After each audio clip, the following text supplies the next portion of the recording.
우리 자녀와 다음 세대를 위해서 늘 기도하고 가르치고 수고하신 우리 부장님들과 교사 선생님들을 위해 하나님의 은혜와 복이 가득하시기를 간절히 축복합니다. 오늘 신명기 27장입니다. 11절로 26절 말씀을 한 목소리로 봉독하겠습니다. 모세가 그날 백성에게 명령하여 이르되 너희가 요단을 건넌 후에 시몬과 레위와 유다와 이사갈과 요셉과 베냐민은 백성을 축복하기 위하여 그리심 산에 서고 루벤과 gad과 아셀과 스불론과 단과 납달리는 저주하기 위하여 에발산에 서고 레위 사람은 큰 소리로 이스라엘 모든 사람에게 말하여 이르기를 장색의 손으로 조각하였거나 부어 만든 우상은 여호와께 가증하니 그것을 만들어 은밀히 세우는 자는 저주를 받을 것이라 할 것이요 모든 백성은 응답하여 말하되 아멘 할지니라. 그의 부모를 긍휼히 여기는 자는 저주를 받을 것이라 할 것이요 모든 백성은 아멘 할지니라.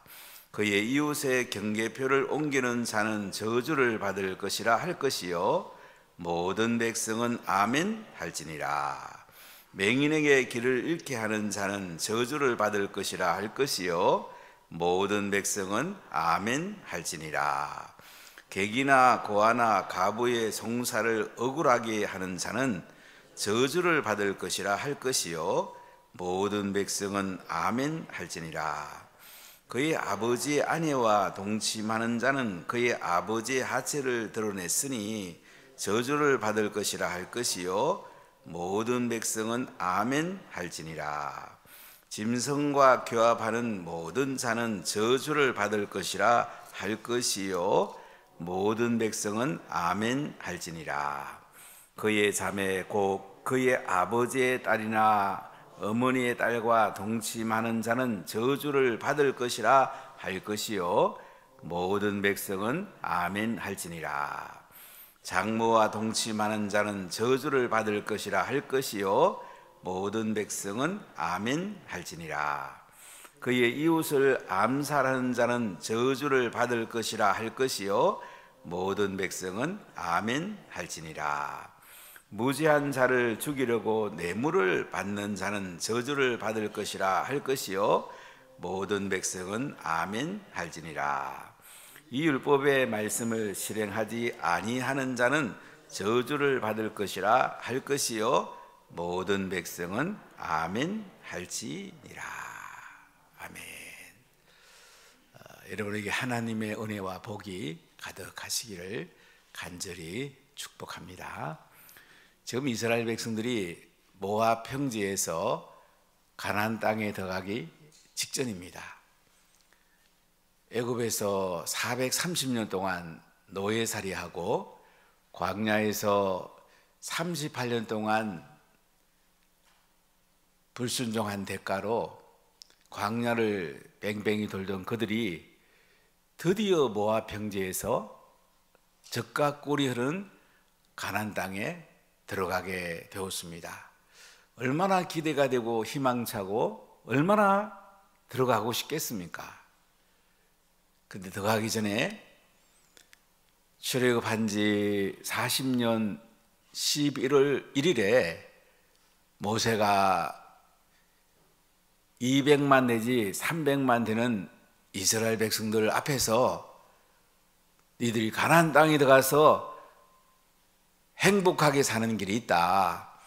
풍요를 누리면서 사는 길이 있다. 이렇게 하나님 말씀을 선포합니다. 이것은 그들이 출애굽한 다음에 오순절에 시내산에서 하나님께 받은 십계명과 구체적인 율법, 성막 계시 이것을 가나안 땅에 들어가서 실천하면은 풍요로운 삶, 하나님의 영광이 임하는 삶, 행복한 삶이 된다고 말씀을 선포합니다. 이 메시지 3편이 신명기에 담겨 있습니다. 그리고 27장, 28장에는 이제 말씀 선포한 것에 대해서 어떻게 하면 축복을 받고 어떻게 하면 저주를 받는가에 대해서 결론적인 부분을 말씀을 합니다. 이제 이스라엘 백성들이 가나안 땅에 들어가면 여러 종족을 만나게 될 텐데 하나님 말씀은 그들을 다 죽이라. 사람을 죽이는 것이 한편 생각하면 왜 다 죽이라 할까 싶은데 우상 물들까 싶어서 너희들은 여호와 하나님만 섬겨야 되는데 다른 신을 섬기는 것이 저주를 불러오기 때문에 다 죽이라고 합니다. 하나님이 이기게 한다고 말씀하죠. 그래서 그들은 가나안 땅에 들어가서 하나님의 은혜 가운데 이른 비와 늦은 비로 농사 잘 되고 목수업 잘 되고 하나님을 잘 경유할 때에 하나님이 복을 주신다는 말씀을 전해줍니다. 1장에서 4장을 보면 이제 지나온 역사를 돌아보면서 그들이 앞으로 어떻게 살아야 되는지를 선명하게 말씀합니다. 여러분, 역사를 잊어서는 안 됩니다. 지나온 역사를 더듬어 보면 미래를 어떻게 살 것인지 우리가 알 수가 있습니다. 우리나라 대통령도 우리 보면 이승만 대통령 자유민주 헌법 가치를 참 잘 만드셨는데 실수도 많이 하셨어요. 인사를 좀 잘못하셨고 그 다음에 또 선거에 부정도 있었고 또 일부 독재도 있었죠. 그 밑에 사람들을 잘못 쓰는 바람에 이승만 대통령 많이 실수하셨습니다. 그래도 그분의 공이 훨씬 크죠. 과거 한 1, 20% 하면 공이 8, 90% 된다고 볼 수 있습니다. 우리나라에 기초를 놨어요. 자유민주주의에 기초를 놨어요. 근데 왼쪽에 있는 사학자들은 그 부정적인 것을 확대를 하는 거죠. 확대지상산하고 긍정적이면은 이제 축소시켜가지고 역사를 기록하죠. 그러니까 학교에서 아이들을 배우는 거 보면 이승만 대통령 하면 안 좋은 얘기만 많이 듣죠. 그러니까 사람이 어떤 관점에서 쓴 역사를 듣는가가 굉장히 중요합니다. 저는 역사를 좀 공부했습니다. 한국사는 한우근 교수가 쓴 한국사 통사, 이기백 교수가 쓴 한국사 실론, 두 책이 제가 한국사를 공부하는데 기초를 두고 신채호, 박은식, 민족주의 사관 입장에서 저는 이제 역사를 정립을 했습니다. 역사를 배우는 게 굉장히 중요합니다. 우리나라가 노무현 정권 때 국사를 선택 과목으로 하면서부터 나라의 기강이 흔들리기 시작했습니다. 전 세계 바른 나라들은요, 국사를 다 필수로 합니다.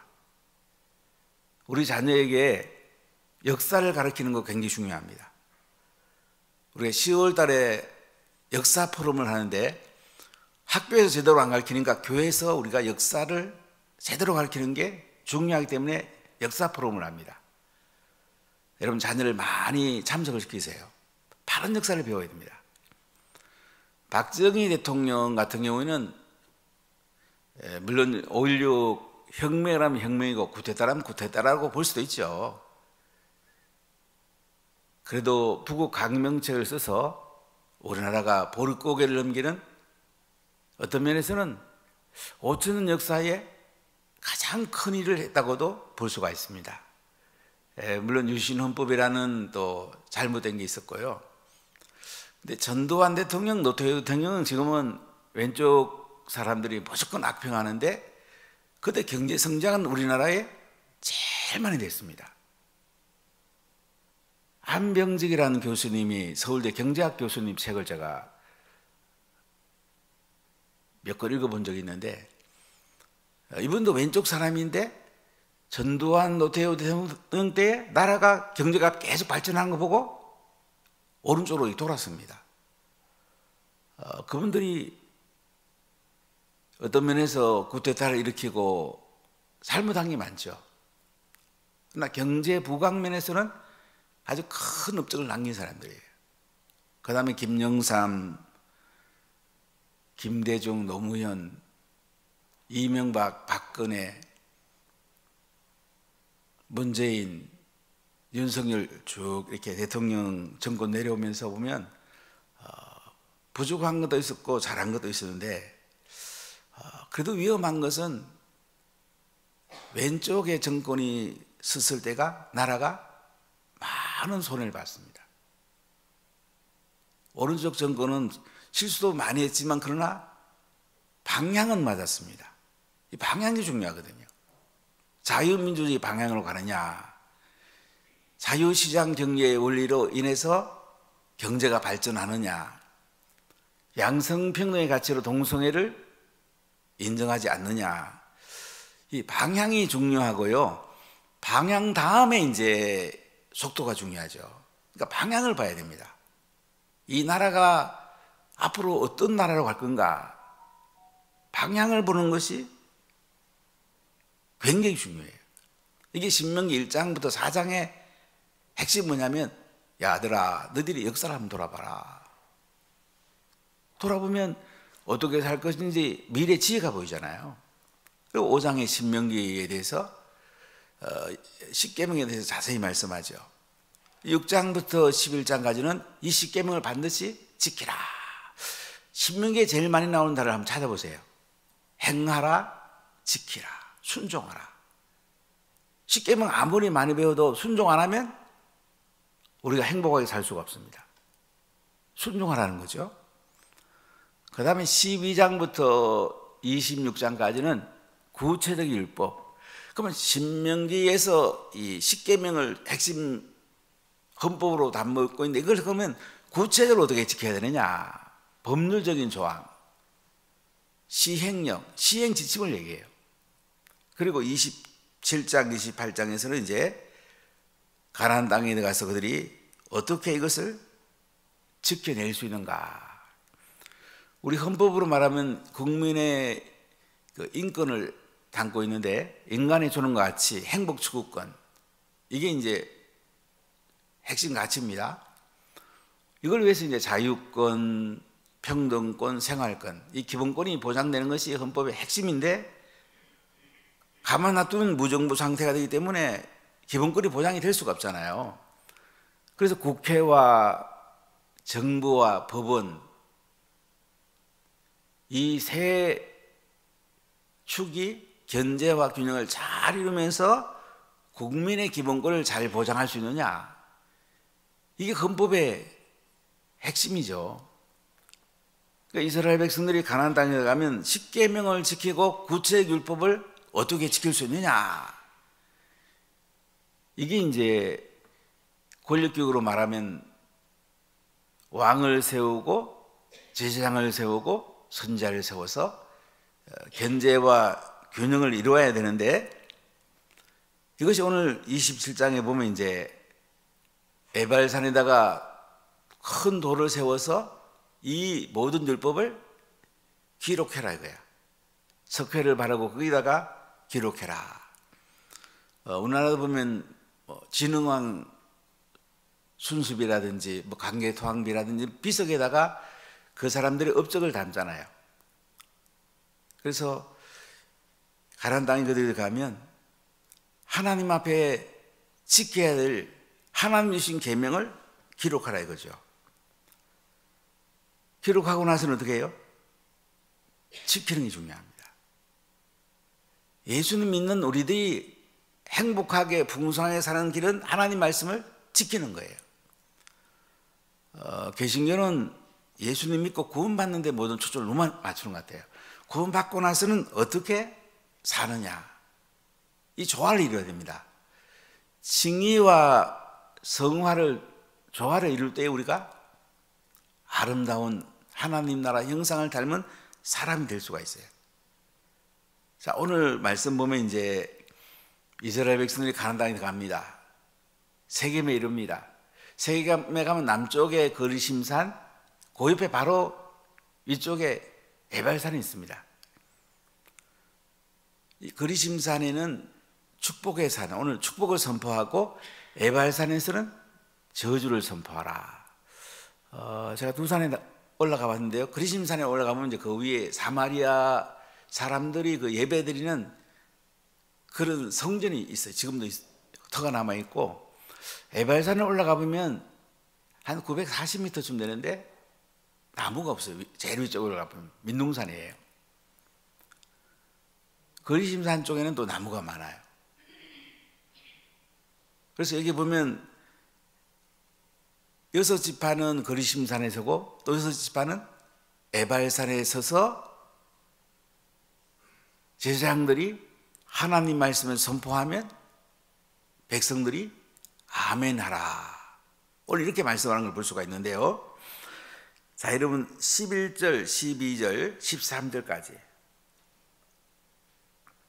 같이 읽겠습니다. 모세가 그날 백성에게 명령하여 이르되 너희가 요단을 건넌 후에 시몬과 레위와 유다와 이사갈과 요셉과 베냐민은 백성을 축복하기 위하여 거리심산에 서고 루벤과 gad과 아셀과 스불론과 단과 납달리는 저주하기 위하여 에발산에 서라. 그럼 어느 산에 서고 싶으세요? 오늘 축복의 산에 더 서고 싶겠죠? 여기 보면 그 12지파 시몬, 레위, 유다, 이사갈, 요셉, 베냐민, 대부분 여기 거리심산에 선 사람들은 세겜에서 좀 남쪽에 있는 땅 분배를 남쪽에 주로 받은 사람들이 거리심산에 섭니다. 그리고 북쪽에 또 동쪽에 기업 분배 받은 사람들은 이제 에발산에 주로 서게 되는데, 여기 보면 백성을 축복하기 위해서 거리심산에 서고 저주하기 위해서 에발산에 서고 이렇게 말을 해요. 자, 우리 14절 15절 읽어보겠습니다.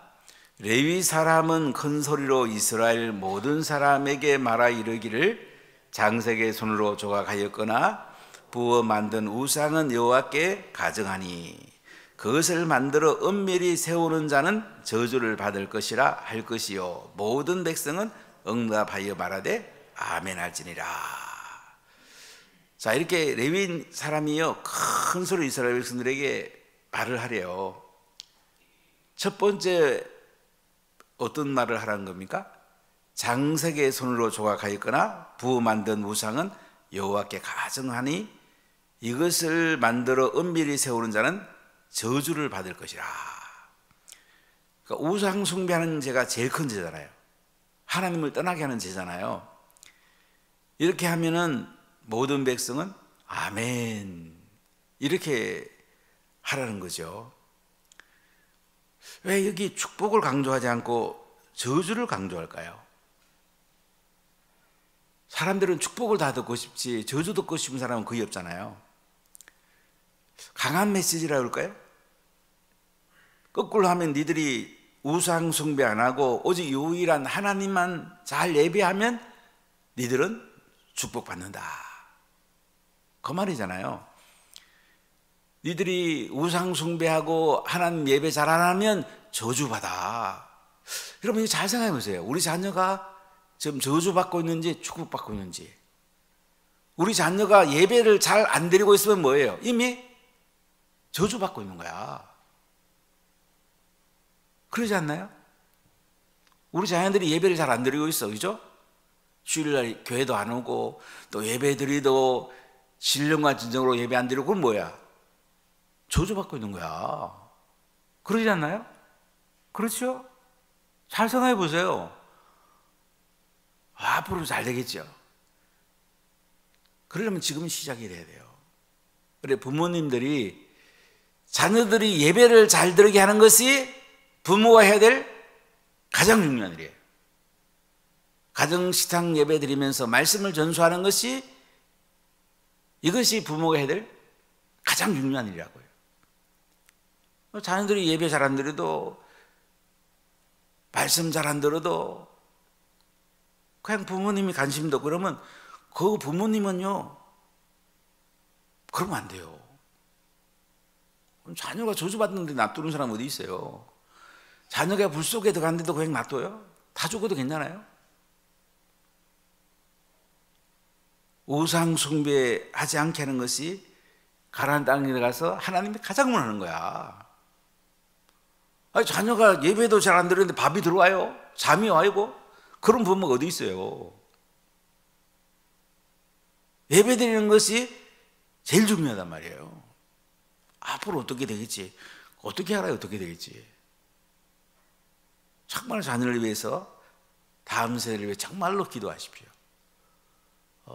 우리 그 다음 세대를 가르치는 그 선생님들 굉장히 중요합니다. 선생님이 돼갖고 새벽 기도도 안 나오면서 애들을 가르친다. 회개해야 됩니다. 그러면 안 됩니다. 그럼 뭐가 더 가겠습니까?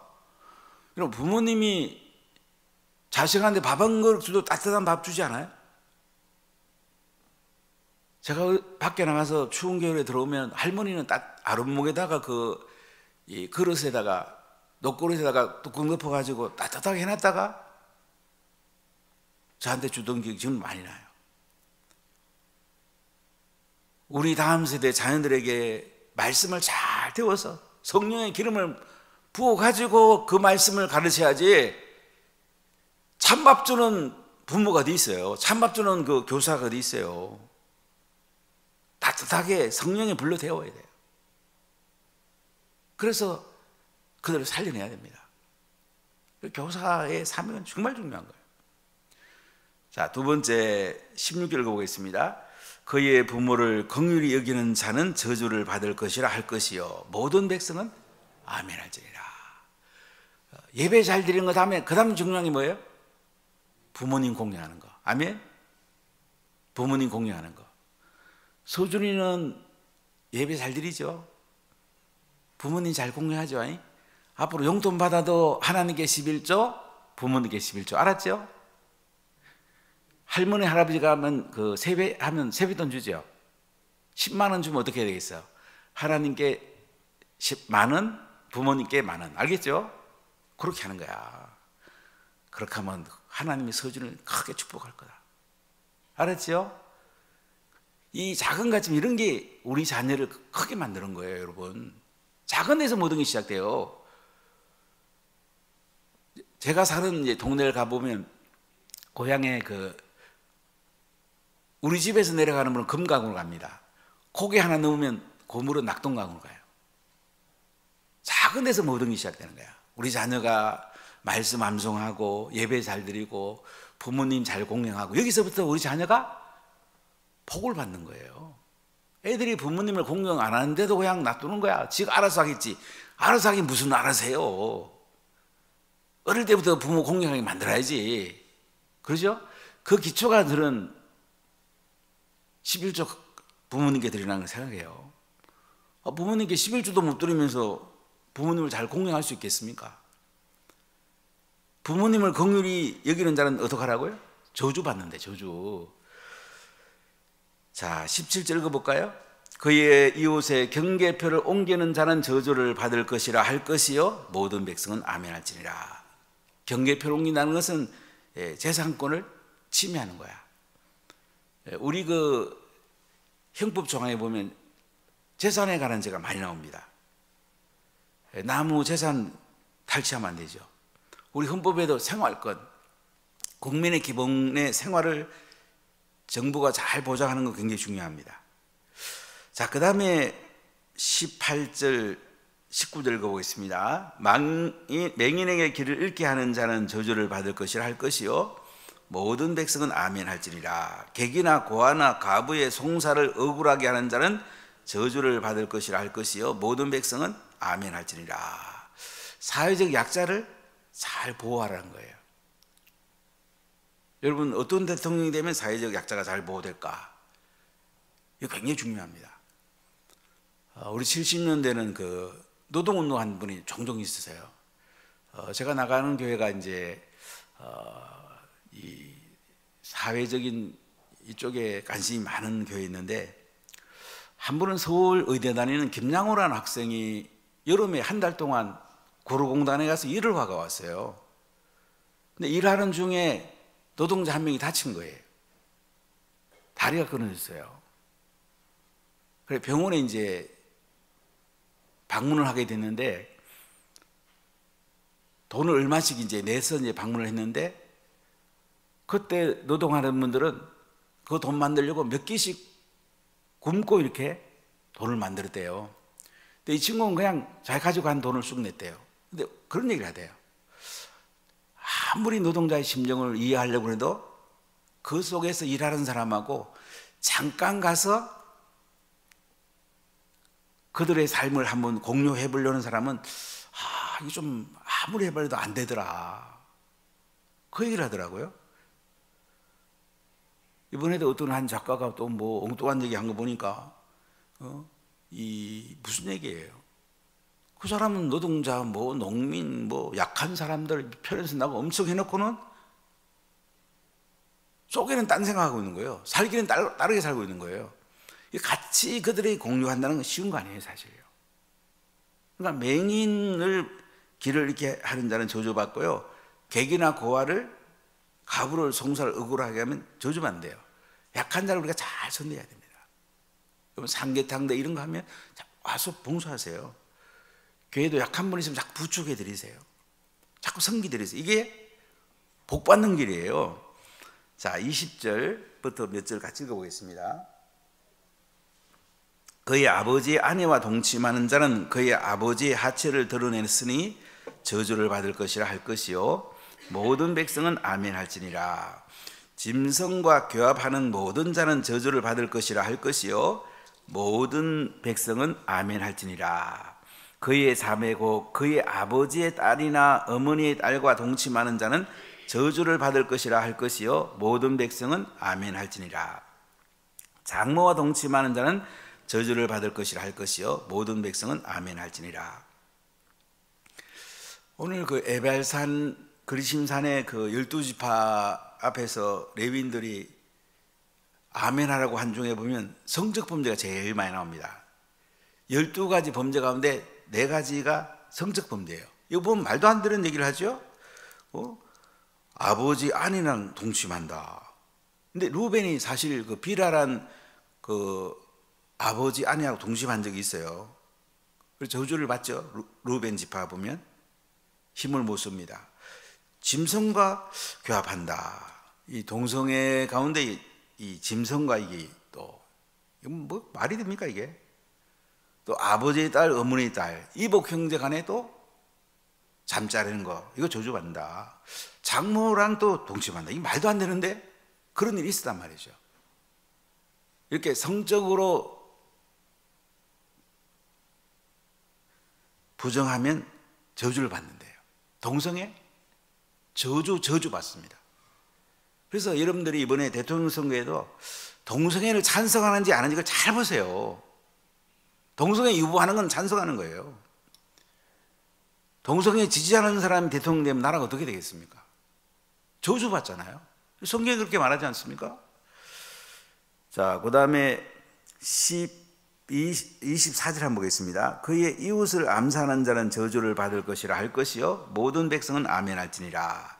무죄한 자를 죽이려고 뇌물을 받는 자는 저주를 받을 것이라 할 것이요 모든 백성은 아멘 할지니라. 예, 뭐 살인죄 제가 언급 안 해도 뭐 이렇게 은밀하게 사람을 죽이는 거, 뇌물 받고 재판관이 뇌물 받고 사형 선고해도 이것도 큰 죄예요. 저주받는데요. 자, 결론적으로 25절입니다. 이 율법의 말씀을 실행하지 아니하는 자는 저주를 받을 것이라 할 것이요 모든 백성은 아멘 할지니라. 그러니까 하나님 말씀대로 안 살면 어떻게 해요? 저주를 받는 겁니다. 자, 우리는 한 가지만 생각해요. 하나님 말씀대로 살면 축복받는다. 하나님 말씀대로 안 살면 그냥 중간이든지 괜찮겠지 이렇게 생각하는데, 근데 성경에서 강조하는 건 뭐예요? 하나님 말씀대로 안 살면 니들이 저주받아. 율법 안 지키면 저주받아. 거기에 더 강조점이 있어요. 이건 무슨 얘기예요? 니들이 하나님 말씀대로 살면은 행복하게 살고 하나님이 너희들에게 복 주고 복 준다. 그 얘기를 하는 거죠. 하나님 말씀은 지키라고 있는 겁니다. 암송하는 것도 지키려고 암송하는 거예요.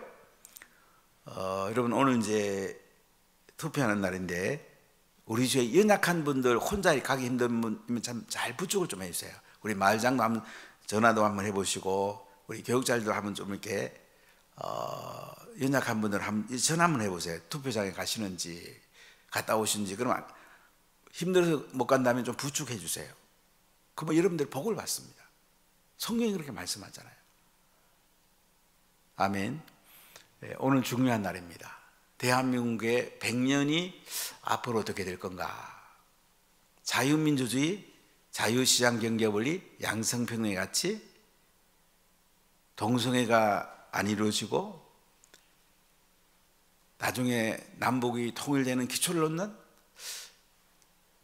하나님이 선택한 대통령을 잘 뽑으면 2030년이 되면 남북이 통일될 수 있다는 얘기를 많은 분들이 합니다.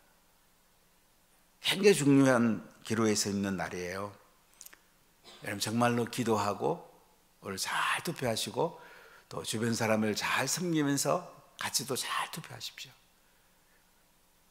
하나님께서 여러분들에게 복을 주시고 여러분 자녀와 다음 세대에 복을 받는 세대가 되는 그런 아름다운 날이 될 수 있기를 간절히 축복합니다. 기도하겠습니다.